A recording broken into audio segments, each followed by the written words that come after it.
Gimana kabarnya ibu-ibu semuanya? Alhamdulillah.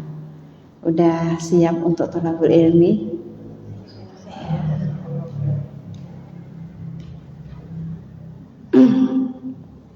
Alhamdulillahirabbil alamin wa bihi nasta'inuhu wa nastaghfiruhu wa nastahdihi wa na'udzu billahi min shururi anfusina wa min sayyiati a'malina may yahdihillahu fala mudhillalah wa man yudlilhu fala hadiyalah.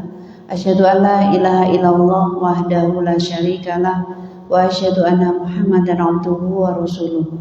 Usikun wa iyaya nafsi bitaqullah kama qala ta'ala ya ayyuhalladzina amanu ittaqullaha wal tanzur nafsum ma qaddamat lighad wa taqullah innallaha khabirum bima ta'malun. Amma ba'du. Awati fillah rahimani wa rahimakumullah, yang semoga Allah merahmati kita semuanya. Di waktu duha ini kita bisa berkumpul di rumah Allah yang mulia ini. Semoga kenikmatan yang Allah hadirkan kepada kita, baik nikmat sehat, nikmat sempat, nikmat iman dan Islam, dan sekian kenikmatan lainnya yang Allah berikan kepada kita, yang kita tidak mampu menghitungnya, ya. Semoga menjadikan kita lebih taat, lebih dekat, lebih takwa sama Allah, dan menjadikan diri kita muslimah yang selalu berjuang untuk mengikuti aturan-aturan Allah dengan baik. Allahumma amin. Jazakumullah juga, ya, tak terlupakan Nun sewu, monggo yang baru datang ya, silakan bergabung. Dan juga tak terlupakan sholawat salam terlimpah curahkan kepada panutan kita baginda Nabi Muhammad Sallallahu Alaihi Wasallam, kepada keluarganya, para sahabat dan sahabiahnya, serta seluruh umatnya yang istiqomah menetapi ajaran beliau. Mudah-mudahan di sisa umur kita, ya, Allah berikan kekuatan untuk istiqomah, ya, karena kita tidak tahu kapan terpisahnya ruh dari jasad kita. Kematian tidak mengenal usia, tidak mengenal sakit. Ya, kalau Allah sudah berkehendak, saat itu jugalah itu yang terjadi, kematian. Maka kewajiban kita mempersiapkan diri dengan cara beristiqomah, ya. Apapun dari ajaran Allah dan Rasulnya yang sudah biasa kita lakukan, kita istiqomahkan dan kita menjadikan itu kebiasaan hari-hari kita, ya. Jadi menjadi algoritma kehidupan yang terbaik bagi kita, gitu ya. Karena apa? Yub'atsu rajulu ala ma mata alai. Setiap orang nanti di hari kiamat dibangkitkan sesuai dengan keadaan kematiannya. Dan kematian itu akan didapati setiap hamba dalam kebiasaannya. Kalau kebiasaan setiap harinya itu berbuat kebaikan, maka dalam kebaikan juga dia akan dimatikan. Maka semoga 24 jam dari sekian umur yang Allah titipkan ke kita bisa mengontrol aktivitas apa yang harus kita lakukan di 24 jam dari umur yang Allah berikan kepada kita, ya. Amin, Allahumma amin. Juga jazakumullah khairan kepada pembawa acara, juga awati semuanya yang dengan izin Allah Subhanahu wa taala kita berkesempatan ketemu kembali, ya. Dan mungkin karena ini musim liburan, ya Bu, semua majelis taklim itu libur, hampir semua, ya. Dan hebatnya yang tidak libur itu ngabaha, ya, namanya aja di bawah awat bergerak, jadi obah terus, ya, bergerak terus, ya. Itu ciri bahwa kita hidup sehat, hidup normal, tumbuh, ya kan. Nah, alhamdulillah, dan panjenengan termasuk orang yang dipilih oleh Allah untuk hadir di majelis taklim, ya. Karena di musim libur tidak semua orang hatinya dipilih Allah untuk hadir di majelis taklim, ya.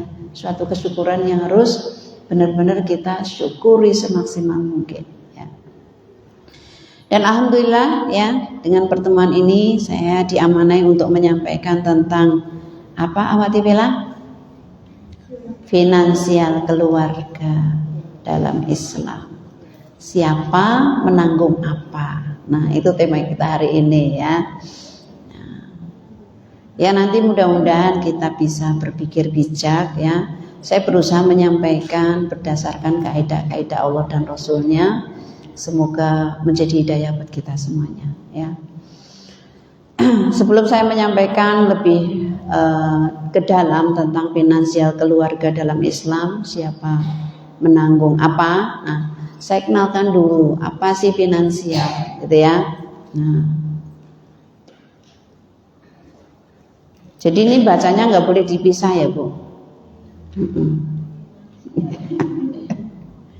Finansial, masuk dijamin sial, makanya jangan dipisah Ibu ya. Bacanya jangan dipisah ya, finansial ya. Jadi saya kenalkan dulu apa itu finansial. Finansial itu secara pengertian umum itu bidang yang mempelajari dan mengatur tentang keuangan ya. Jadi bidang yang mempelajari dan mengatur tentang keuangan itu namanya finansial. Baik meliputi pengelolaan uang, kemudian perencanaan keuangan, terus investasi atau mungkin tabungan ya. Itulah juga penganggaran atau perencanaan keuangan tadi. Itulah pengertian umum tentang finansial. Kalau finansial keluarga itu berarti ya bagaimana tentang pengelolaan keuangan keluarga ya. Bagaimana tentang pengelolaan keuangan keluarga, termasuk penganggaran bulanan ya, atau harian, mingguan, bulanan gitu ya. Yang paling mudah ya bulanan gitu ya. Kemudian menabung, berinvestasi. Nah, jadi kita belajar di sini bersama. Sejujurnya ya Bu, saya sebenarnya bukan ahli ekonomi, bukan ya. Tapi dengan izin Allah, atas apa yang saya jalani, saya sedikit banyak punya pelajaran yang berharga. Saya memang tidak ahli ekonomi, tapi ternyata setelah saya pelajari beberapa konsep ekonomi, ternyata saya sudah menjalaninya dengan sesuai konsep itu, yaitu satu kesyukuran ya. Jadi saya sekali lagi bukan bidang ekonomi, tetapi saya belajar lebih kepada bukan ke ekonominya, tapi lebih pada konsep Islamnya. Dan ternyata konsep Islam dalam masalah pengelolaan keuangan itu benar-benar nggak cuma keuangan lah, secara umum harta lah ya, itu benar-benar diatur dalam Islam.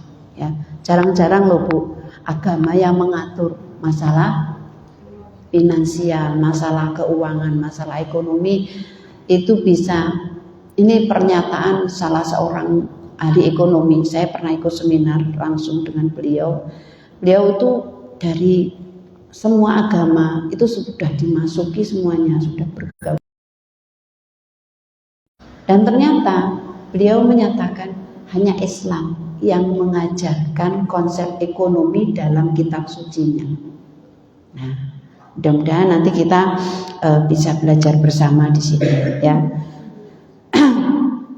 Nah, berkaitan dengan masalah finansial keluarga ya, sebenarnya kalau tadi kan ada satu catatan bahwa siapa menanggung apa. Artinya ini menggambarkan dari tema ini bahwa finansial keluarga itu siapa sih yang menanggung gitu ya.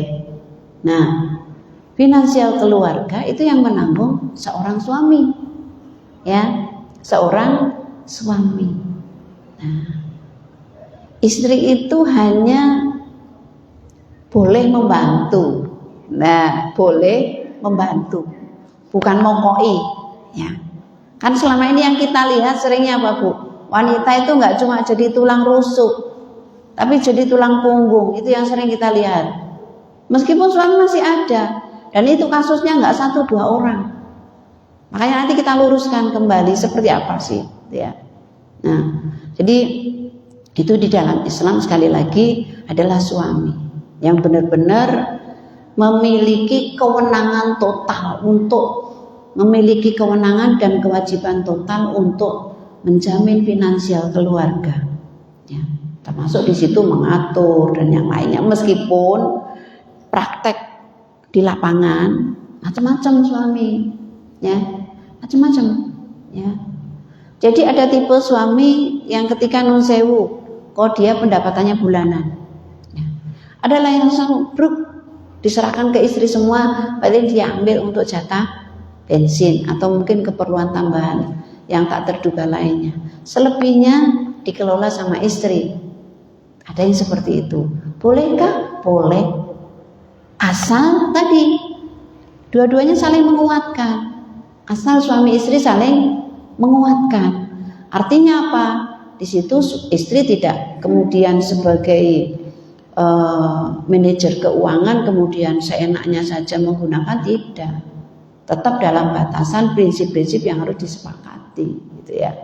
Nah, jadi prinsip finansial yang pertama di sini adalah suami, ya, ini yang pertama ya. Prinsip finansial dalam rumah tangga Islam itu suami bertanggung jawab sepenuhnya atas finansial keluarga.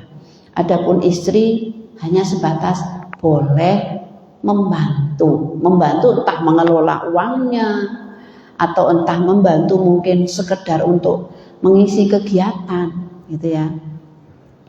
Kita ini kan wanita semua ya Bu ya. Boleh ya saya kenalkan rahasia dari Allah. Ya. Jadi kalau dalam surat An-Nisa ayat 34 itu Allah menjelaskan ar-rijalu qawwamuna 'alan nisa'i bima faddalallahu ba'dhum 'ala ba'din wa bima anfaqu. Dari ayat itu udah jelas, nggak sampai selesai dia udah jelas, ya, bahwa kaum laki-laki yaitu suami itu qawwam. Qawwam itu artinya tegak berdiri, mampu, ya, mampu apa? Mampu membawa keluarganya untuk dekat ke Allah dengan menegakkan aturan-aturan Allah dalam keluarganya, mampu, ya, untuk mendidik. Qawwam tuh luas banget, makanya disebut bukan koma, bukan, tapi lebih ke qawwam, sifat yang lebih maknanya lebih tinggi, lebih sempurna, ya. Jadi mendidik, membina, mengasuh, ya. Kemudian apa? Ya, memimpin, melindungi, menjaga keluarganya. Sebagaimana Allah lebihkan satu dengan yang lain, perempuan juga punya kelebihan, tapi dalam hal keqawaman ada pada laki-laki, ya, mampu memimpin, mengatur, melindungi, menjaga, ya, wabima anfaku, dan atas nafkah. Jadi suami berkewajiban memberi nafkah, ya, bukan seorang istri. Dan nafkah ini ukurannya apa? Ukurannya, ya, kalau di surat At-Tolak ayat 7, liyunfik du sa'atin min sa'ati. Ya, hendaklah seorang suami itu memberikan nafkah. Kalau dilapangkan rezekinya, iyo jangan pelit-pelit, gitu loh. Ya. Hendaklah orang yang diberikan oleh Allah kelapangan memberikan nafkah, falyunfik bima atahullah. Ya lapangkanlah. Masa penghasilannya gede, tiap hari makannya tempe, ngenes temen, ya enggak? Iya, cukupi lagi si keluarga. Wa man qudira alaihi rizquhu, barang siapa yang sama Allah itu dibatasi, bukan dimiskinkan ya Bu ya. Bukan. Jadi di kudiro itu dibatasi, bukan dimiskinkan. Artinya siapapun yang dibatasi rezekinya oleh Allah, falyunfik mimma atahullah, hendaklah dia menafkahi keluarga sesuai dengan kemampuan dirinya. Nah, artinya di sini ketika kita posisi kita sebagai istri kan adalah orang yang diberi finansial oleh suami kita, maka kita harus melihat kemampuan suami kita, gitu loh. Kalau suami kita penghasilannya kok UMR, ya jenengan harus menyesuaikan, ya, menyesuaikan. Ya. Kalau alhamdulillah sudah mencapai nisab misalkan, kok penghasilan suami jenengan sudah mencapai nisab. Ya, nisab kalau standar harga beras ya, karena bulanan katakanlah, kalau kerja tiap bulan dapat gaji ya, katakanlah penghasilannya 7.800.000. Nah, berarti kan lebih lapang. Nah, kalau lebih lapang juga jangan mempersulit gitu loh. Artinya ukurannya mimma atau Allah. Ya, sesuai dengan kemampuan yang Allah berikan. Dan disitulah kalau di dalam surat Al-Baqarah 233 itu wa alal mauludi lahu rizquhunna wa kiswatuhunna bil ma'ruf. Nah, jadi meskipun sesuai dengan kemampuan Allah, seorang suami juga harus berjuang bahwa menafkahi anak dan istri itu ukurannya ma'ruf. Ma'ruf itu apa? Layak, pantas, cukup. Itulah ma'ruf. Ya. Jadi meskipun kondisinya pas-pasan, ya yakinlah berjuang untuk bisa menafkahi dengan baik. Nah, itu janjane kudune iki sing dapat materi iki bapak, Bu. Jan. Ini malah ibune, malah dikiranya nyong ngajari protes karo sampean ya. Ya, janjane iki bapak kudune ya. Nah, tapi seenggaknya jenengan diajarkan untuk memahami apa? Oh, ternyata dari konsep Al-Quran itu yang berkewajiban memberikan nafkah adalah suami, gitu loh. Ya. Jadi kalau misalkan jenengan bekerja, ya, atau berkarya apapun yang menghasilkan uang, jangan sampai tersimpan dalam pikiran dan hati jenengan, bismillah, membantu nafkah keluarga, jangan. Ya. Iya, salah. Iya, ya bukan masalah buat sendirinya, Bu. Ya, intinya tanamkan dalam hati kita kaum Hawa, saya tidak berkewajiban mencari nafkah. Jadi kalau kita berkarya, kita berpenghasilan semata-mata agar waktu bermanfaat, menghadirkan pahala, berkembang ilmunya. Kan nun sewu, banyak ya Bu, yang kuliah sarjana-sarjana. Begitu nikah, kata suami, wes dek tak cukupi, sebulan 20 juta mau cukup. Cukup Bu? Oh melimpah. Iya kan? Iya, akhirnya nggak kerja, tapi untuk ngisi waktu ya biar saya pikirannya nggak kosong, biar ilmu saya tetap bermanfaat, bolehlah ya saya beraktivitas yang tidak meninggalkan kewajiban saya sebagai istri dan ibu. Entah mungkin dagang online di rumah, entah mungkin jualan apa, biar saya nggak ngelangut. Ya, ibarat saya datang ke majelis taklim yo, ono sing ditenteng, ya, bu iso infak, bu apa. Nah, gitu. Jadi kalau pikiran jenengan, ini testimoni ya Bu, ini testimoni. Saya tuh setelah merenungi ayat itu kemudian memikirkan, oh pantes ya, beberapa teman saya, oh suaranya keluar. Oh. Iya. Udah. Waduh.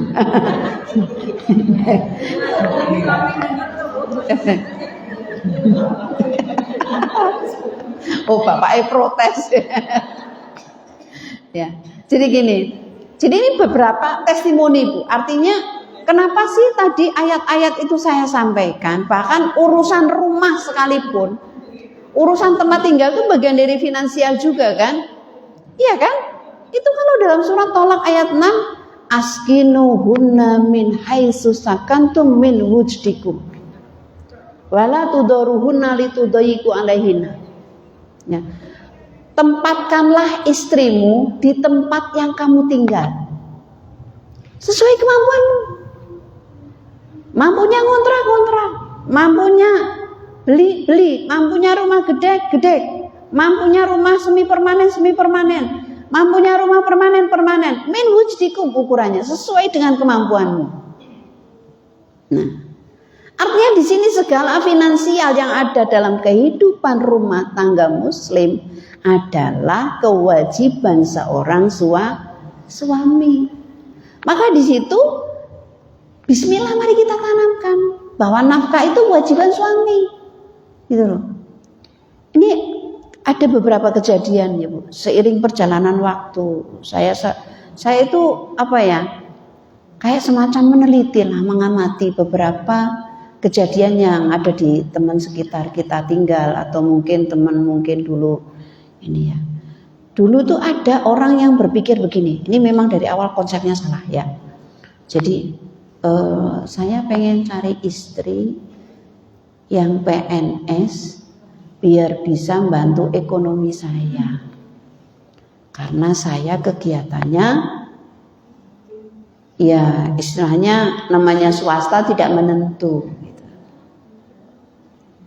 Dan si istri meyakini karena laki-laki yang yang menyampaikan omongan itu, dia yakini laki-laki soleh, dia mengiyakan ya bismillah. Dan akhirnya apa yang terjadi?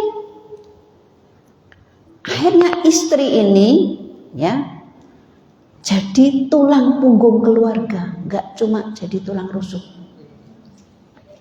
Ya.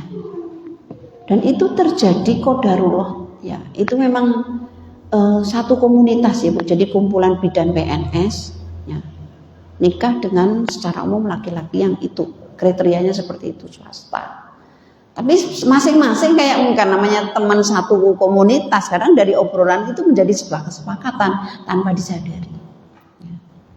Dan ternyata si istri-istri ini, iya. Dan sampai sekarang saya amati, ternyata benar Bu, jalan rezeki suami itu seret-ret, ketutup. Kenapa ditutup sama Allah? Karena diambil alih sama istrinya.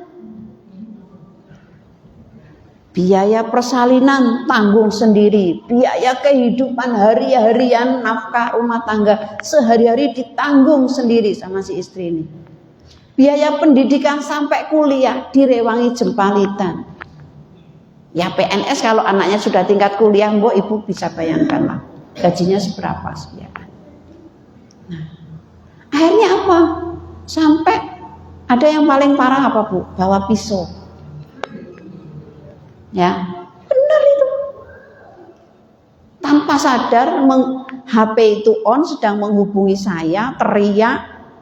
Begitu saya sampai rumahnya, ternyata pisau itu sudah belum sampai membunuh, tapi tangan itu sudah bergerak. Apa kata anaknya? Alhamdulillah, tante kesini. Benar tuh Bu, sampai sekarang. Kehidupan rumah tangganya yang nopang siapa? Istri 100%. Suaminya usaha apa aja ditutup sama Allah. Makanya jenengan jangan pernah beralih ngambil hak yang Allah tetapkan, kewajiban yang Allah tetapkan kepada kaum suami. Terutama masalah nafkah. Tapi bukan berarti ketika jenengan berpenghasilan tanggal tua suami ini lagi gitu ya. Apalagi kalau pengelolaan itu tidak kredibel gitu ya. Nah itu bisa korak kali. Artinya ketika suami dalam kondisi ini tanggal tua nih, belum sempat ngambil gaji ya. Atau mungkin intinya hari itu terhalang lah untuk belum bisa mengambil gaji. Atau belum tiba waktunya sudah habis karena pengeluaran saat itu sedang meledak bulan itu. Jadi ada tapi minim sekali. Apa iya enggak seorang istri tegel mangan cuma karo sambal, dia memang mahal Bu sambal, cabai juga larang. Iya kan? Tapi seenggaknya kan ada satu.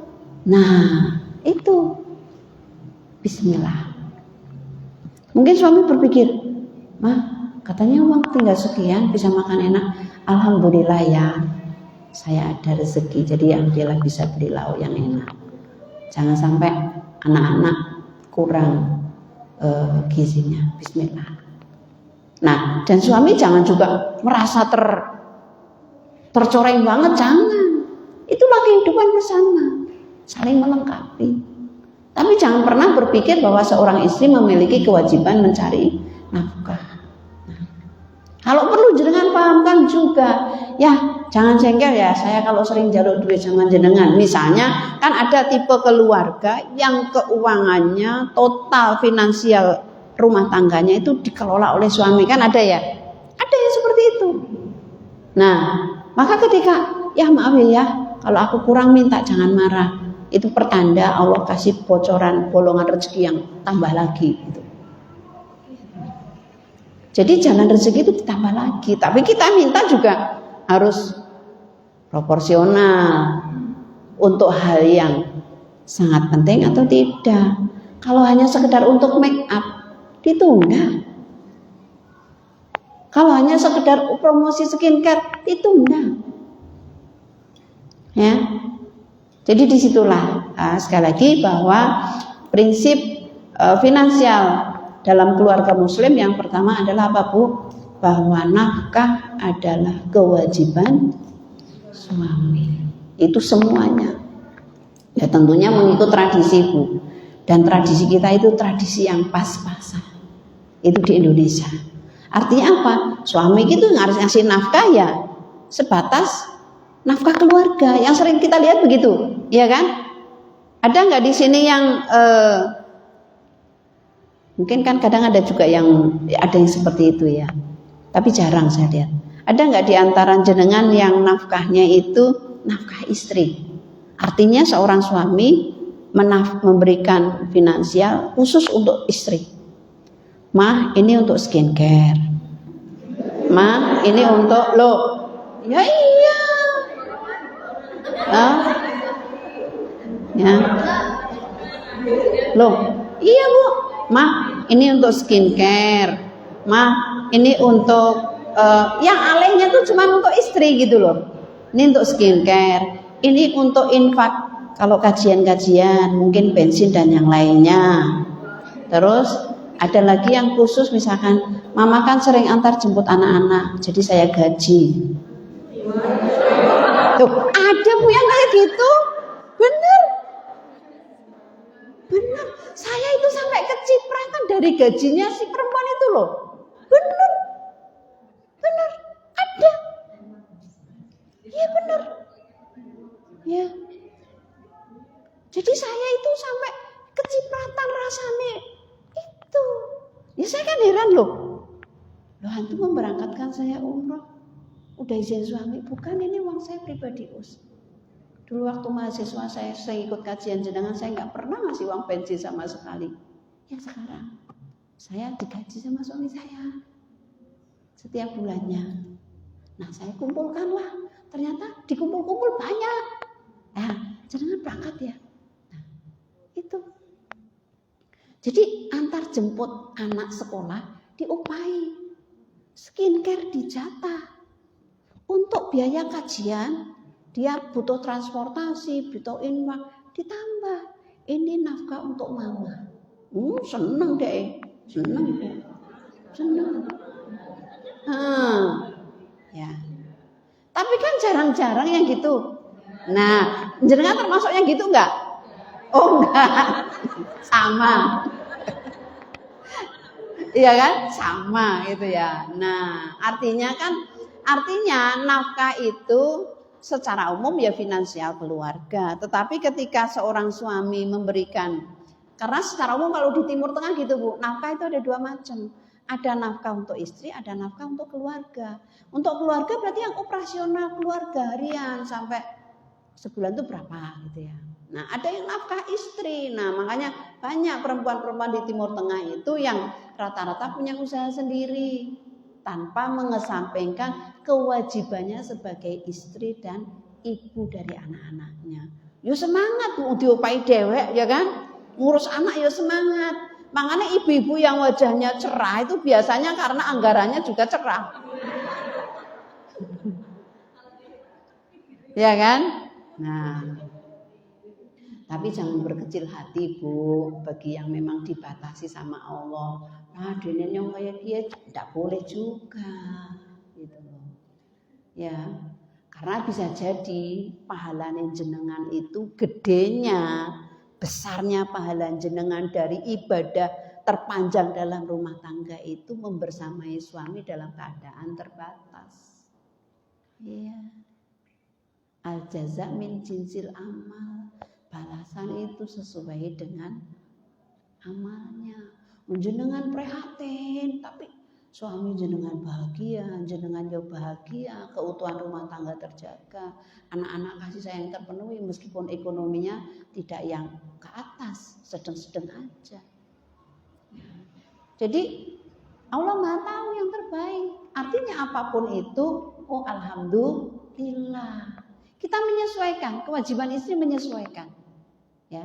Nah, jadi biasanya kalau seorang istri bertekad untuk menjadi penafkah dalam keluarganya, biasanya rumah tangganya kalaulah bertahan itu seperti bara dalam sekam.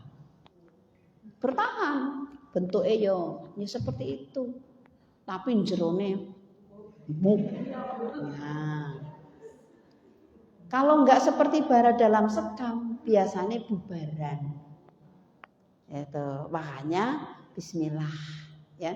Ketika jenengan ini dinafkahi suami, misalkan jenengan dipercaya, mah ini untuk uang bulanan saya penghasilannya, kalau misalkan jenengan diserai, jazakumullah ya, barakallahu fi kasbik. Apa Bu? Barakallahu fi kasbik. Semoga Allah memberkahi usahamu. Nah, itu sederhana Bu, doa sederhana, tapi maknanya luar biasa. Barokah itu ziyadatul ta'ah. Artinya apa? Semoga harta yang dihasilkan suami untuk keluarga dikonsumsi untuk oleh keluarganya itu menghadirkan ketaatan kepada Allah. Nah itu. Jazakumullah, barakallahu fi kasbik. Semoga Allah memberkahi usahamu ya. Ayah sehat selalu. Ayah diberi kekuatan untuk tetap melaksanakan tugas seorang ayah pada keluarga. Nah itu. Gitu ya Bu ya. Nah, jangan sampai punya pikiran cari nafkah. Iya. Itu. Kalau jenengan lagi longgar, suami lagi butuh banget mah ini harus servis mobil, ternyata agak berat di luar anggaran. Yang jenengan ojo hitung-hitung, keluarkan gitu loh. Ya. Nah itu. Gitu ya Bu. Ya bahkan seorang suami ini janjane dalam Islam itu hebat Bu. Antut imuha idza ta'imta nih. Kalau kamu makan ya bojomu suapi ibaratnya. Sampai seperti itu. Wa antaksuha idza tasaita kan gitu ya dalam hadis riwayat Imam Abu Daud. Kalau kamu pakai baju ya, istrimu yang pakaiin baju. Ibarat baju sampai dinggoni istri suaminya. Sampai seperti itu Islam mengajarkan. Jadi benar-benar ini menggambarkan bahwa suami betul-betul bertanggung jawab atas semua finansial dalam rumah tangga. Ya, jadi paham ya Bu? Nah, kemudian keseimbangan, ya, menjaga keadilan dan keseimbangan. Ya, artinya apa? Sebentar Bu, kayaknya semut saya berjalan.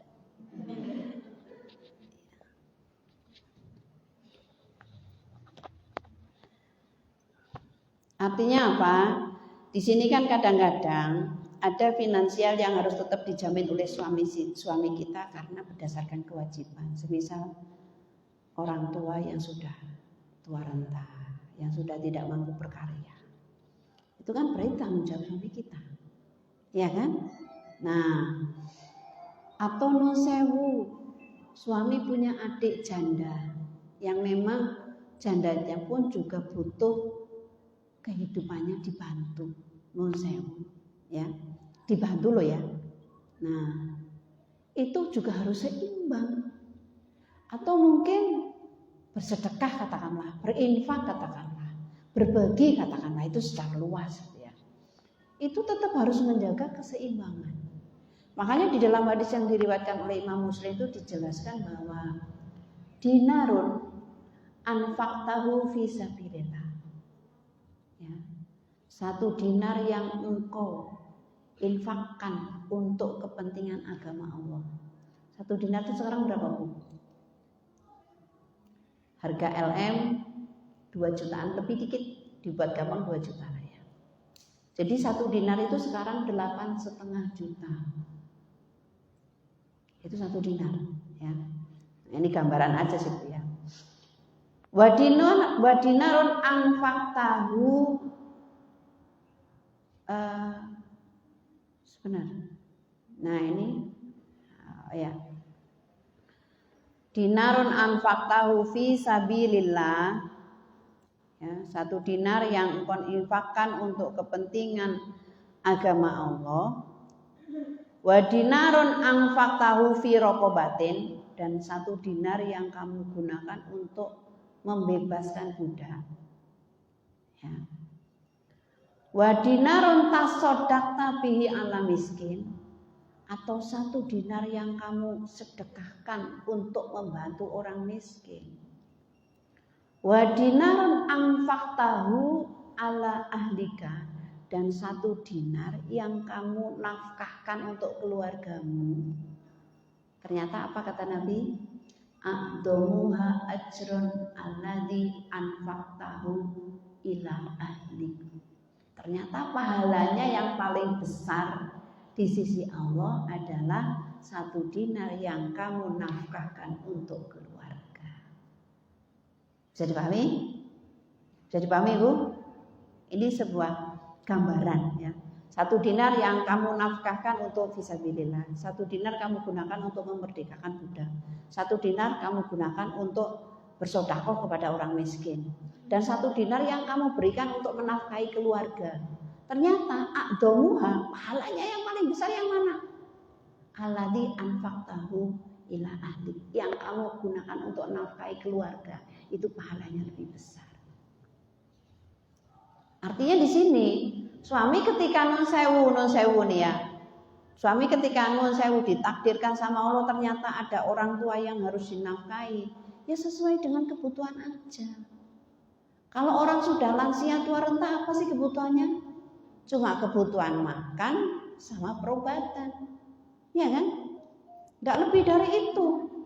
Jadi bukan berarti kemudian kadang kan gini Bu. Orang tua kadang-kadang maaf ya, mentang-mentang anaknya dia anak laki-laki, kadang kan gini, dia itu anak saya. Anta wa maluka li ahlika li abuka. Hartamu ya adalah untuk orang tuamu. Itu bukan berarti maksudnya kemudian seenaknya sendiri, kemudian orang tua menggunakan hak guna itu kemudian untuk ya segala-galanya, beli intan, beli macam-macam, berlian. Ya punjrot loh Bu. Nah, artinya harus profesional. Oh, orang tua itu kalau sudah umur lansia, kebutuhan pokoknya, kalau masih bisa ke belakang sendiri berarti pokok udah nggak butuh. Gitu kata. Nah, tapi kalau hanya untuk sekedar makan sama mungkin cek kesehatan lah ya. Nah, berarti anggaran sekian. Itu harus jelas, transparan. Suami istri tahu, ya, nggak boleh sembunyi-sembunyi. Tidak perlu, bukan masalah izin atau tidak izin. Masalahnya adalah hubungannya dengan finansial keluarga, harus terbuka. Adik-adiknya atau saudara kandungnya janda yang sakit, tidak bisa mencari apa-apa, tidak bisa usaha, yang harus ada di pembaringan. Kebutuhannya apa? Oh, kebutuhannya pokok sama makan, sama pengobatan. Oh, berarti harus cari saudara yang lain. Kalau ditanggung sendiri kan berat. Saudara kandung yang lain ada enggak? Dijak barengan. Jadi seperti itu, ya. Karena ada juga Bu, ada orang luar kota, ya, konsultasi ke saya. Gimana ya? Orang tua suami saya itu kalau sedekah ke orang, bro. Sampai tidak ada orang di lingkungan sekitar itu yang tidak mengatakan ketika ditanya tentang si fulan, pasti menjawab bahwa si fulan itu orangnya sangat dermawan. Dan ternyata kepada anak kepada cucunya, kepada menantunya, boro-boro serupiah pun keluar. Artinya hadis ini menjadi pelajaran bagi kita bahwa sedekah yang pahalanya paling besar, infak atau nafkah yang pahalanya paling besar yang kita keluarkan adalah untuk keluarga. Jadi kalau untuk keluarga ya proporsional, tetapi juga jangan lupa bahwa ada hak orang lain pada harta kita, seperti itu. Ya, bisa dipahami Bu ya? Ya, soalnya kadang-kadang gitu. Ada suami sembunyi-sembunyi ngasih orang tua, nggak usah sembunyi-sembunyi, nggak perlu. Ya. Kita pun juga kontrol, ikut bantu kontrol juga. Emang kebutuhan ibu apa mas? Ini. Kalau segitu ya kurang lah mas. Ditambahin lagi sekian. Jadi untuk biaya untuk cek kesehatan biar nantinya kalau perlu nutrisinya yang kita maksimalkan biar ibu meskipun sepuh tetap sehat.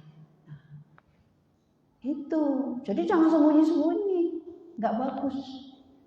Ya meskipun tidak perlu izin, sekali lagi yang perlu izin loh ya, karena memang udah kewajiban suami. Tapi harus transparan. Gitu. Itulah finansial keluarga terkelola dengan baik. Itu seperti itu. Ya. Saya nggak bermaksud nabrak, barangkali suami jenengan suka sembunyi-sembunyi ngasih. Saya nggak bermaksud itu.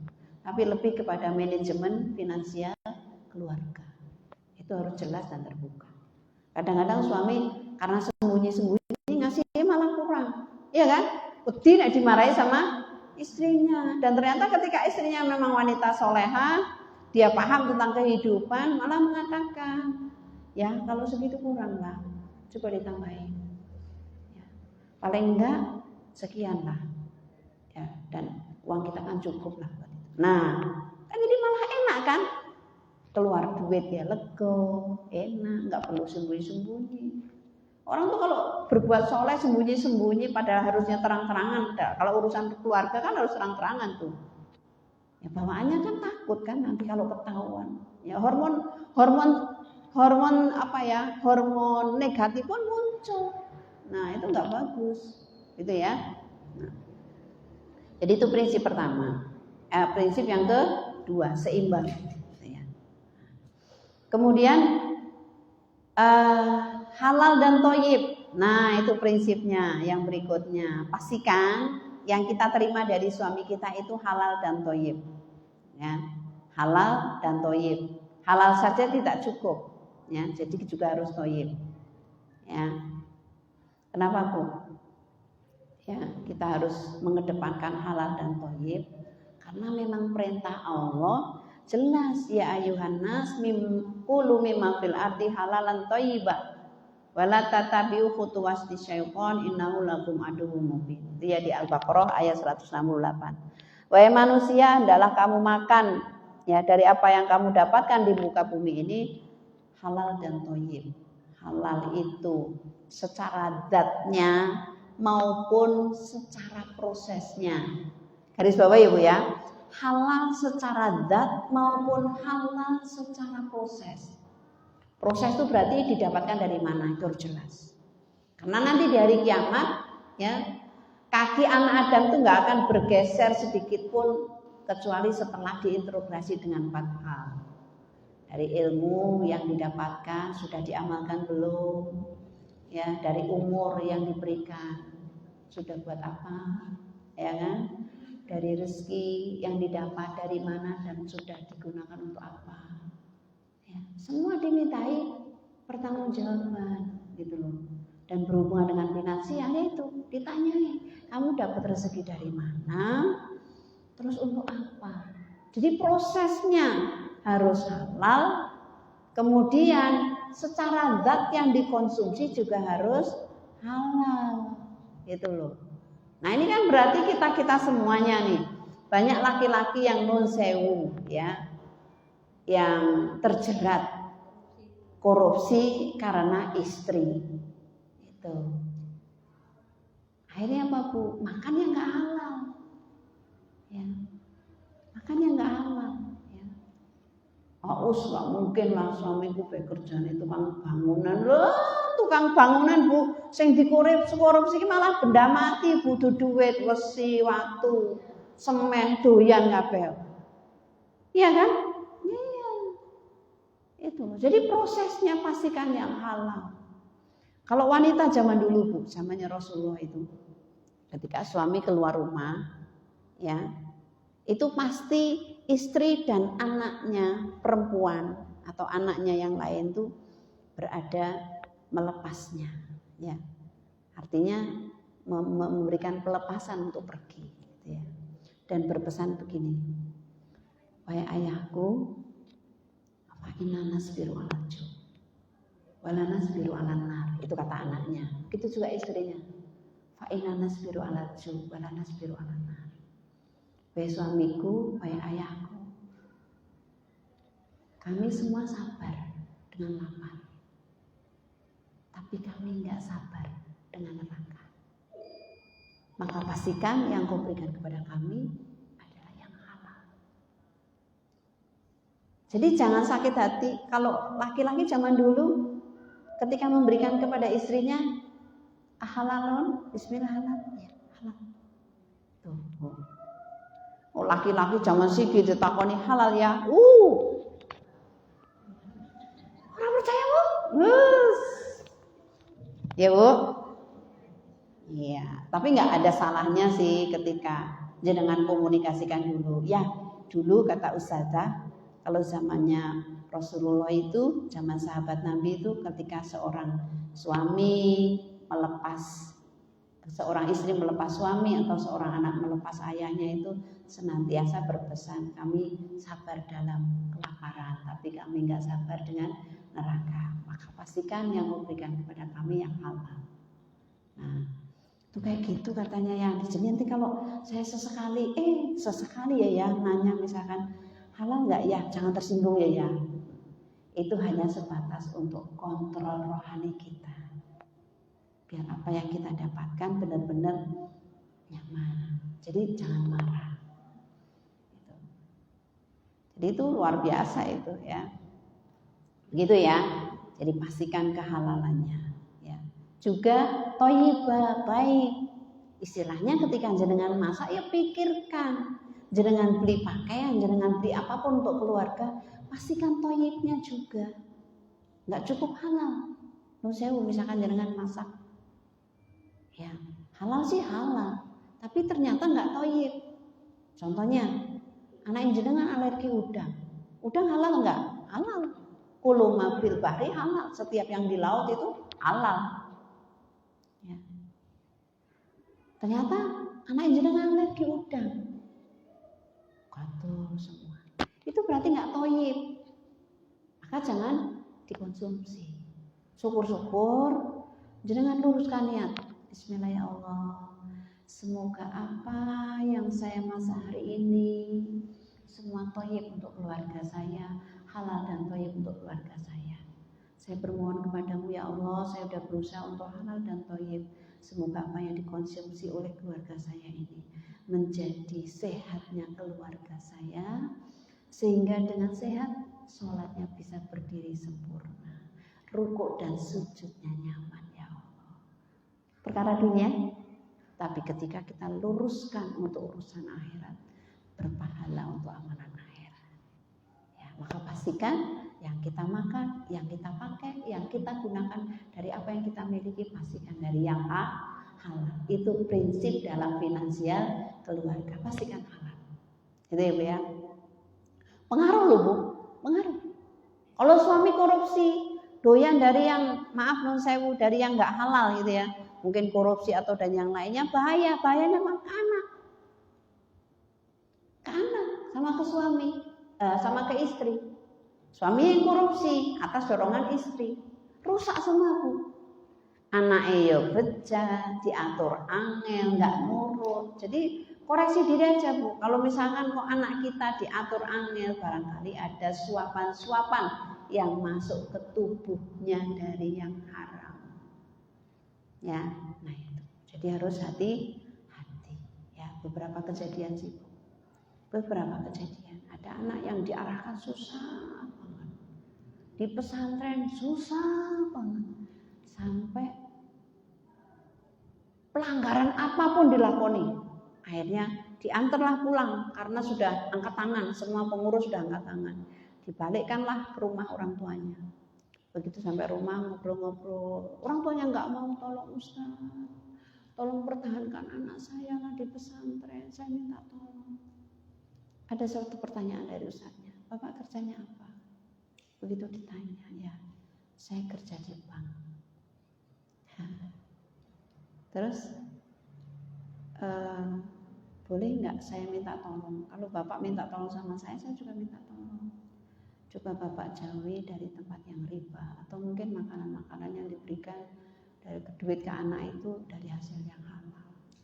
Jadi pastikan anak itu akan berubah. Kalau Bapak bisa mengubah, ya saya masih sanggup. Nanti sempat saya komunikasikan dengan pengasuh-pengasuh yang lain. Ternyata benar. Dia pastikan ya kerjanya di tempat yang aman, meskipun gaji tidak seberapa. Anaknya nurutnya luar biasa. Ya. Jadi itulah ya, sekali lagi mungkin kerjanya di tempat baik, tapi ya non sewu ya masih korupsi kertas, masih korupsi stempel, masih korupsi yang gitu-gitu. Ya. Jadi hati-hati, pastikan finansial keluarga menjadikan ketaatan kepada Allah tinggi, menjadikan pribadi yang soleh, yang berakhlak mulia. Itu, ya. Itu ya Bu ya. Kemudian prinsip yang berikutnya adalah hindari riba, ya, menghindari riba. Menghindari riba di sini artinya apa Bu? Jangan pernah terlibat dalam utang piutang yang apalagi riba, ya, utang bank. Ada nggak bank yang tidak mengenal riba? Semua aku pakai bunga. Ya. Bahkan tak bocorin Ibu ya, tak bocorin. Saya punya, ya istilahnya punya tetangga yang anaknya jadi pejabat pusat BNI. Ketika melihat saudaranya itu nusewu untuk beli apapun selalu pakai utang bank, apa komentar dia? Sebenarnya hanya orang bodoh ketika ingin memiliki sesuatu harus hutang bank. Itu pejabat petinggi loh Bu, tingkat pusat loh. Kenapa? Karena bunganya kan berbunga-bunga lah, nek bunga mawar melati jenengan lihat seneng Bu. Nek jenengan lihat bunga itu sedih. Karena setiap bulan tok ketika telat. Iya enggak? Itu bunganya itu gitu Bu, ya. Belum secara materi, itu secara moral, belum secara materi. Ya, hindari riba. Apa bisa? Bisa. Bisa. Kalau jenengan dalam hidup jenengan berprinsip, ya Allah jauhkan aku dari riba. Ternyata Allah mengijabah konsep-konsep kita. Kenapa? Karena kita berucap seperti itu karena semata-mata ingin taat sama Allah. Nggak ingin kena riba. Ya qadarullah ada saja cara mendapatkan rezeki yang tanpa riba. Ada saja. Ingat loh Bu, rezeki kita itu tahu di mana kita. Tolong di garis bawah itu. Rezeki kita itu tahu di mana kita. Maka rezeki itu akan mendatangi kita. Tapi kita nggak tahu di mana rezeki kita, kan begitu. Makanya konsep dalam mencari finansial, wa idza qudiyatis shalah fantasiru fil ardi wabtaghu min fadlillah. Kalau kamu selesai sholat, ya, maka bertebaranlah kamu di muka bumi untuk mencari karunia Allah. Cari karunia Allah. Ya. Rezeki tahu Bu di mana kita. Wong kita salah cari gue Bu, bukan salah cari ya. Bukan salah cari, bahasanya apa ya? Gak pas lah ya. Sebenarnya itu bukan dosa. Ya, contohnya gini, ada seorang pedagang jualan es. Ya dia berpikirlah, yang namanya panas semromong itu pasti esnya laris. Ini kenyataan Bu, ada seorang pedagang. Ini kisah nyata. Ternyata esnya itu utuh, gak terjual. hanya laku 5 gelas. Padahal pulangnya itu yang namanya dia orang jujur, jualannya pakai air matang. Nggak mungkin lah air matang dibuang di tengah jalan. Beda kalau orang yang nggak jujur, nggak laku buang, air mentah iki, ya kan? Kalau orang yang jujur kan eman gasnya, kan begitu. Dibawa pulang. Begitu sampai rumah, salamnya lirik banget. Istrinya paham, pasti dagangan utuh. Dan ngasih uangnya pun memang tidak mencukupi lah untuk beli beras. Saat itu untuk beli beras 1 kilo aja nggak cukup. Dan suaminya mengatakan begini, maaf ya Ma, mungkin saya tidak bisa memberikan untuk beli beras bahkan untuk hari ini. Ternyata apa kata istrinya? Saya yakin ya Allah memberkahi usahamu karena kamu orang yang soleh.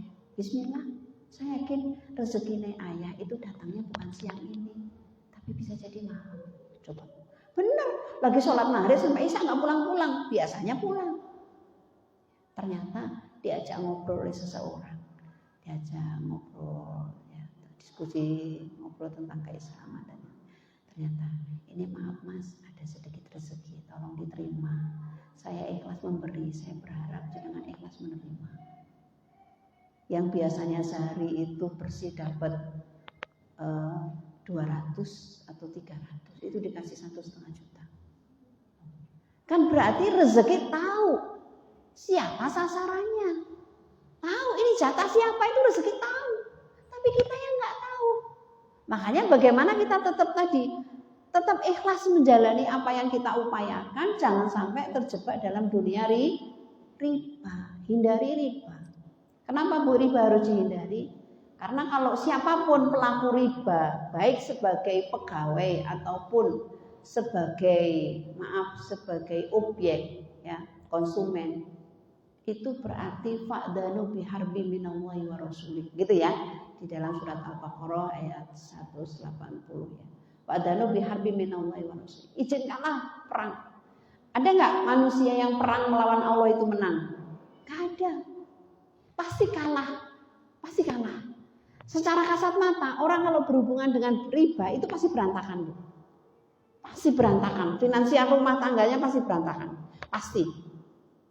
Yang pertama itu. Kedua, kenanya istidraj. Istidraj itu apa? Secara kasat mata nggak berantakan. Lancar-lancar aja. Oh, buktinya saya nggak masalah lah berhubungan dengan riba. Adem ayem baik kok nggak masalah. Itu kalahnya nanti di akhirat. Kenapa? Karena di dunianya diistidraj, berbuat riba, melakukan dosa besar, tapi nggak ada hambatan apapun, lancar-lancar saja. Itu malah yang berbahaya. Kenapa? Karena nanti di akhirat dia udah nggak dapat jatah apa-apa. Wa malahum fil akhirati min nasib, nggak dapat jatah apa-apa. Jatahnya neraka, gitu loh. Nah itulah ya. Kecuali sebelum meninggal dia bertaubat, dia berubah, benar-benar taubatan nasuha dan masih dikasih umur, lah itu beruntung. Tapi yang lebih beruntung adalah yang dari awal memang dia hidup tidak ingin kena riba. Ya qadarullah ada saja. Cara Allah menjadikan dia punya rumah tanpa riba, dia punya mobil tanpa riba, dia punya motor tanpa riba, dia punya apapun fasilitas finansial rumah tangganya tidak melibatkan riba. Ketika orang itu meyakini bahwa bismillah, saya tidak ingin dalam rumah tangga keluarga saya ini berkecimpung dengan riba. Gitu ya Bu ya. Kemudian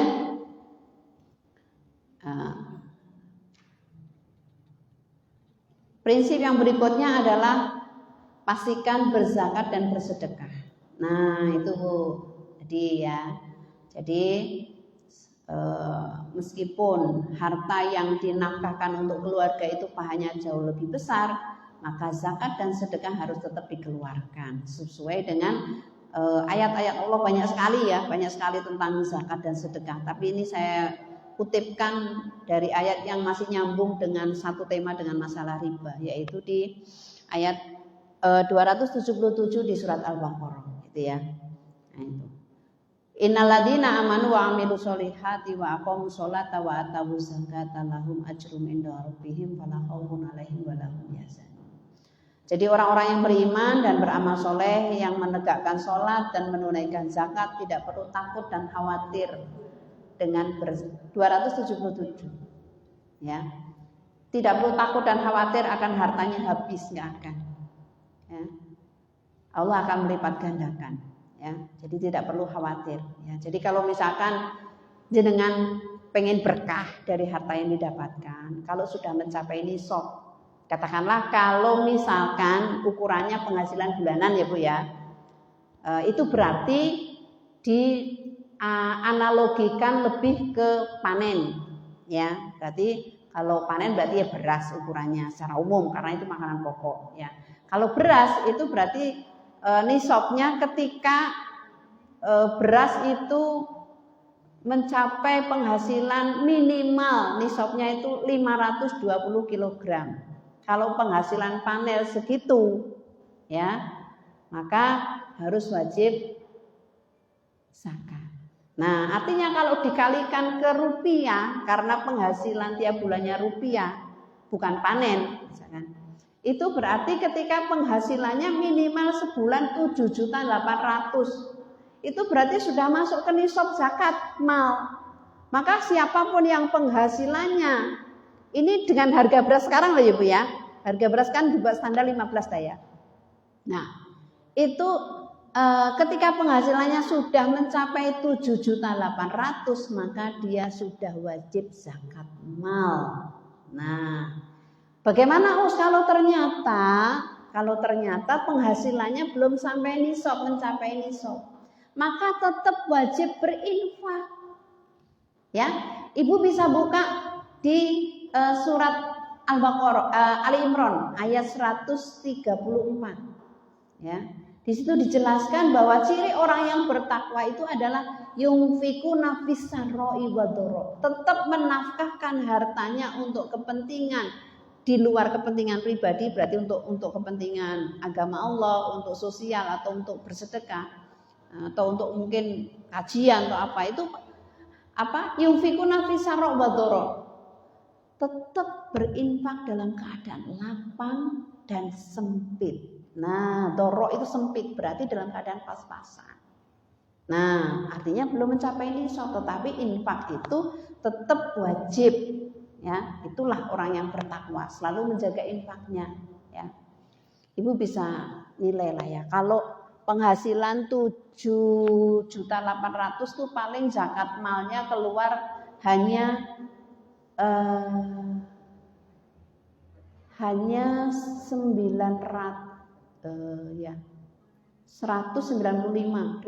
Berarti kan kecil Bu, ya kan? Itu kalau orang mencapai nisab itu 2,5% loh ya. Jadi dikalikan lah ya tergantung ya, itu kan standar minimal lah ya. Kalau nisabnya itu katakanlah tadi dirupiahkan 7.800.000, itu berarti kan yang keluar 195.000, itu wajib zakat mal. Lah otomatis kalau gajinya di atas itu ya berarti mengikuti persentase 2,5%-nya kan begitu. Nah, artinya infak masih bisa lah penghasilan kita berapapun. Ya enggak? Nah, itu ciri orang yang bertakwa kepada Allah, itu senantiasa berinfak di jalan Allah, ya. Baik dalam keadaan lapang, apalagi dalam lapang ya, dalam sempit aja harus tetap berinfak. Nah, kenapa harus berinfak? Karena infak itu nggak ada ketentuannya, kerelaan, ya, kerelaan. Ya tentunya jangan mikir juga lah, misalnya kerelaan kok infak ya. Gambarnya pati murah kabeh. Ya masa mengharap surga karo pati murah ya, Bu. Ya kan? Nah, itu. Ya sesekali alhamdulillah ya. Rezekine lapang ya Soekarno Hatta sesekali ya kan? Sesekali. Ya, artinya kalau yang mencapai nisab aja minim itu 195.000 setiap bulan, itu standar minimal loh ya. Berarti nisab yang paling rendah. Kalau misalkan ternyata gajinya di atas 7.800.000, berarti kan mengikuti 2,5%-nya berapa kan gitu ya. Jadi sekali lagi untuk menjadikan suburnya ya Yamhaqullahu riba wa yurbi shadaqah. Allah itu mencabut keberkahan riba dan menyuburkan sedekah. Artinya kalau kita pengen harta kita subur, ya jangan lupa setiap bulannya keluarkan dari apa yang kita dapat. Kalau belum mencapai nisab berarti infak, kalau sudah mencapai nisab berarti zakat mal. Nah itu monggo ya. Begitu ya. Kemudian prinsip yang berikutnya adalah waktunya ya. Prinsip yang berikutnya adalah sederhana dan hemat. Nih Bu, prinsip dalam finansial rumah tangga itu sederhana dan hemat. Ini tuh ternyata resep jitu loh Bu. Resep jitu. Kalau kita pengen aman, tuh zaman Nabi kayak gitu Bu. Kayak Abu Bakar, Umar, Utsman tuh kan kaya banget Bu. Tapi tampilannya biasa wae. Sederhana. Ya. Ukuran sederhana itu yang ditegaskan oleh Allah gitu ya. Di dalam surat Furqan ayat 67 itu idza anfaqu lam yusrifu wa lam yaqturu. Wa kana baina dzalika qawama. Jadi menafkahkan harta operasional dalam keluarga. Itu karena ini kita bahas tentang keluarga ya. Itu enggak boleh berlebihan, juga tidak boleh terlalu pelit. Yang benar sedang-sedang aja. Gitu loh. Jangan terlalu berlebihan, jangan terlalu pelit. Tapi yang benar adalah tengah-tengah. Nah itu. Apalagi yang paling marah Bu, wis ora duwe gayane perlente. Aduh. Itu Allah aja nggak suka, apalagi kita. Kalau kita kan ngelihat orang kan masih pakai nafsu Bu, iya nggak? Kalau Allah kan nggak pakai nafsu. Nah Allah aja nggak suka, apalagi kita. Pengangguran, ya, rumah kredit, mobil kredit, motor kredit, benjut Bu, ya enggak? Akhirnya hutang sana sini, berat banget itu.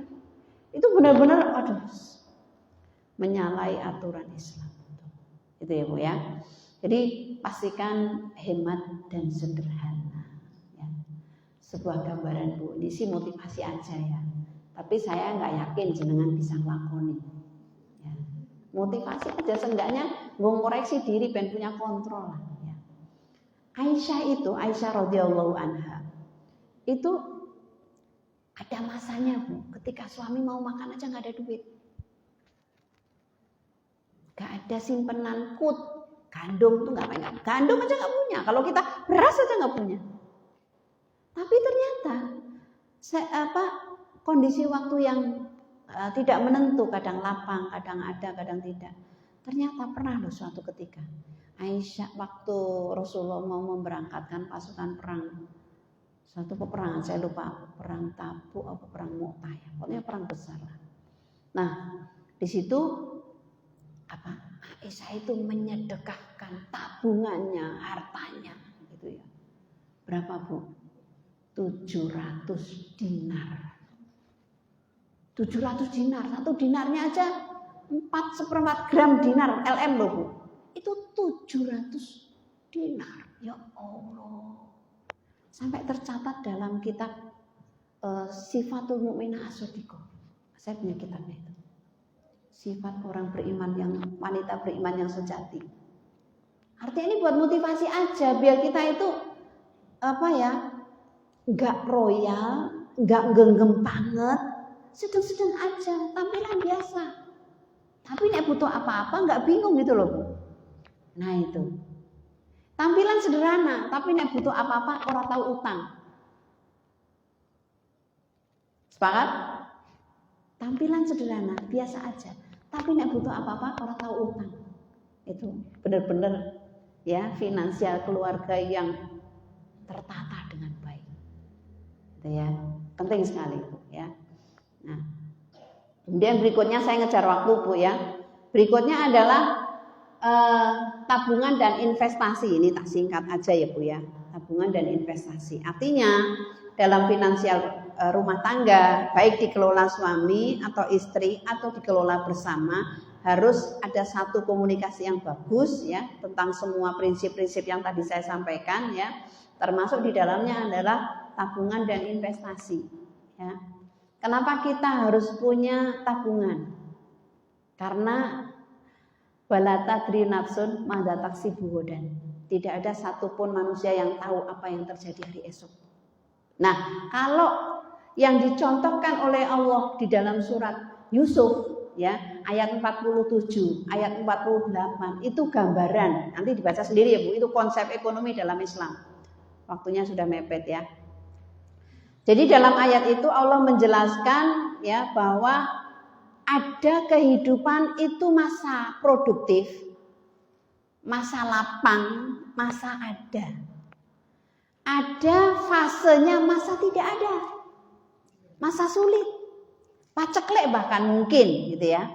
Makanya dalam ayat itu dijelaskan ya Yusuf ya. Yusuf ayat 47 48. Qala tazrauna sab'a sinina daban fama hasadtum fadaru fi sumbuli illa qalilan mimma ta'kulun. Saya garis bawahi illa qalilan mimma ta'kulun. Saat kamu panen ya, simpanlah ya karena dan janganlah kamu makan kecuali seperlunya saja. Kenapa? Maka di ayat 48 dijelaskan karena nanti akan ada masa di mana kamu tidak bisa mendapatkan harta, tidak bisa mencari harta dan kamu hanya bisa makan dari apa yang sudah kamu simpan. Intinya begitu. Ya, artinya kita kalau dalam bahasa ekonomi harus punya istilahnya bentuknya dana padat dan dana cair itu harus punya ya. Dana padat itu berarti yang memang sulit, artinya tidak gampang untuk dicairkan, tapi itu menjadi investasi yang apa ya tetap ya. Contohnya apa Bu? Jenengan bikin kos-kosan, bikin kontrakan. Itu kan pasif income. Penghasilannya nggak gede, tapi stabil. Nah, itu. Kos-kosan, kontrakan, atau sewa toko, sewa ruko. Nah, itu pasif income. Ya, itu mudah-mudahan kalau ada. Tapi kalau nggak ada, seenggaknya punya dana liquid. Dana liquid itu dana yang bisa mudah dicairkan. Apa itu? Emas. Kalau ahli ekonomi yang pinter, nyimpanlah emas. Bukan perhiasan, tapi emas LM.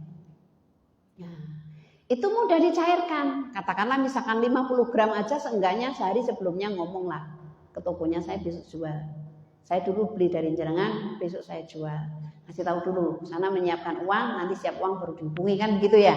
Biasanya kalau gramnya besar. Tapi kalau kayak 1 gram, 5 gram tuh hari itu dijual, hari itu bisa. Nah itu namanya dana liquid yang mudah dicairkan. Jadi kalau kita pengen nilai mata uang kita itu tidak jatuh, karena kan jelas dolar kan meroket ya Bu ya, sedangkan rupiah melemah terus ya.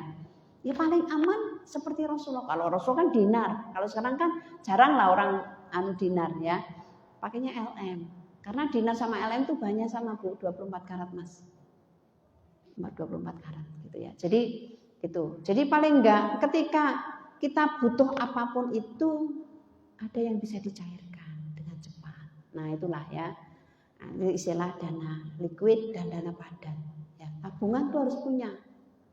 Kenapa? Karena pasti kita ada waktu-waktu yang darurat, yang di luar kendali kita.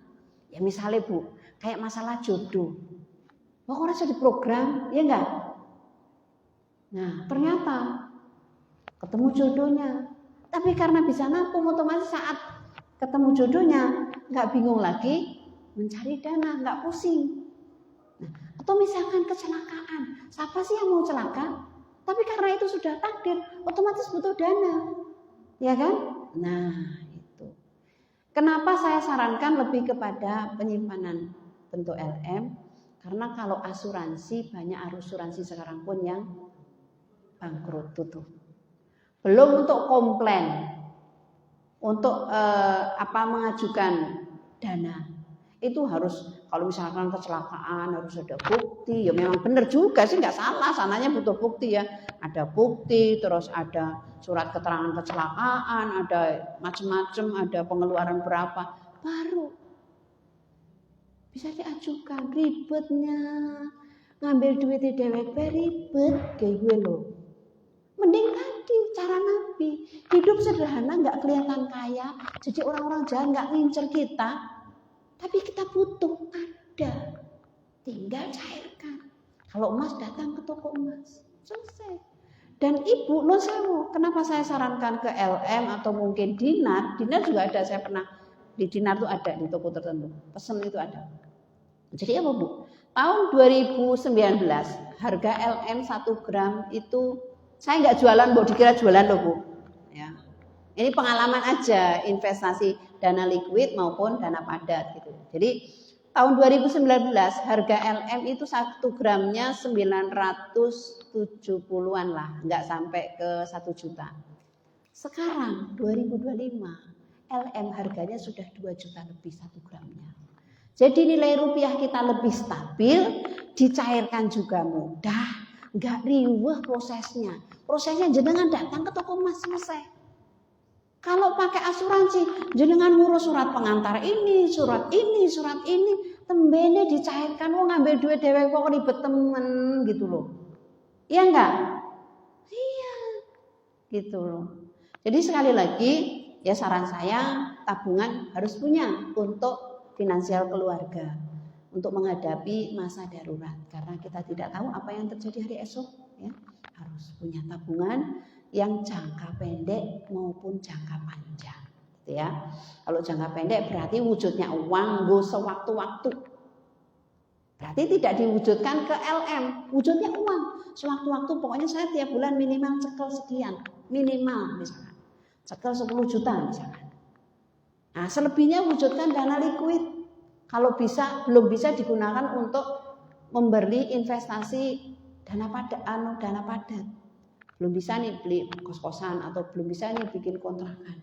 Seenggaknya dana liquid, wujudkan LM. Nilai rupiah kita stabil. Ya, jadi itu saran saya sih ya. Jadi perlu hidup gaya sederhana.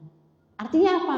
Dalam kehidupan finansial keluarga kita hanya membutuhkan daya, enggak butuh gaya. Perlu digarisbawahi, hanya butuh daya, enggak butuh gaya. Ya, jadi sewaktu-waktu kita butuh apa, ada tanpa utang. Jadi enggak pusing Bu, enggak stres. Hidup bawaannya bahagia, tenang. Karena apa? Finansialnya tertata dengan baik. Gitu ya. Begitu ya Bu. Waktunya itu ya, waktunya habis. Itu tadi saya percepat ya. Artinya saya baca konsep ekonomi dalam Islam seperti ini Bu, alhamdulillah saya sudah menerapkan. Jadi saya nggak repot untuk menjelaskan secara konsep ya, karena apa? Memang Masya Allah ketika finansial keluarga itu dikelola dengan baik, dimanage dengan baik, kita nggak pusing. Ingat sekali lagi, jangan ikuti gaya, tapi daya. Ya, jenengan mau hajatan besar-besaran, duit utang pusing Bu, ya enggak? Iya, menyesuaikan saja. Oh saya mampunya akad nikah di rumah makan, pesertanya 100 orang, yowis datang Pak KUA-nya datangkan ke rumah makan, udah habis akad nikah makan di situ selesai. Gak pusing-pusing, ya gitu, ya enak Bu, enak. Apalagi konsep jenengan itu mikirnya walimah bukan kondangan, beda. Orang walimah itu berarti bertekad orang itu diundang. Ya, saya mengundang si fulan untuk datang mendoakan anak saya dan bisa menikmati hidangan saya. Udah enak, los niatnya sedekah, barokah rumah tangganya. Jenengan konsepnya kondangan, sopo bae diundang. Ternyata isinya amplope rupane abu-abu, sih mending sih. Nek ana ungu abu-abu, ya kan? Ya Allah, gelap. Gitu loh, ya. Ana maning amplop kosong. Ya Allah, itu Purwokerto, Bu. Katanya yang sudah pada mantuin anaknya, kosong, amplop kosong. Makanya dirubah konsepnya. Jadi walimah, jadi diundang sesuai dengan kemampuan. Berapa orang yang diundang. Niatkan hadir untuk mendoakan dan makan hidangan. Selesai, los, enak. Gitu ya.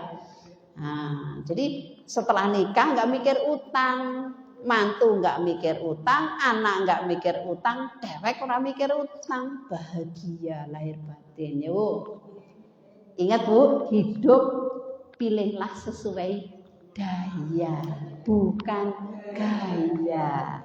Rezeki akan mengejar kita, tapi kita nggak tahu rezeki kita di mana. Maka pastikan setelah kita beribadah kepada Allah, semangat berkarya mencari rezeki Allah. Gitu ya. Itu saja, waktunya sudah habis, kayaknya tidak perlu tanya jawab. Tak dongakne jenengan itu finansialnya sama Allah diberi yang terbaik ya. Kalau amin ya. Itu saja dari saya, kurang lebihnya mohon dimaafkan. Aku lupa lihada, nastaghfirullah li wa lakum wa li sairil muslimin min kulli dzamb wastaghfiru innahu huwal ghafurur rahim. Subhanaka Allahumma wa bihamdika asyhadu an la ilaha illa anta astaghfiruka wa atubu ilaik.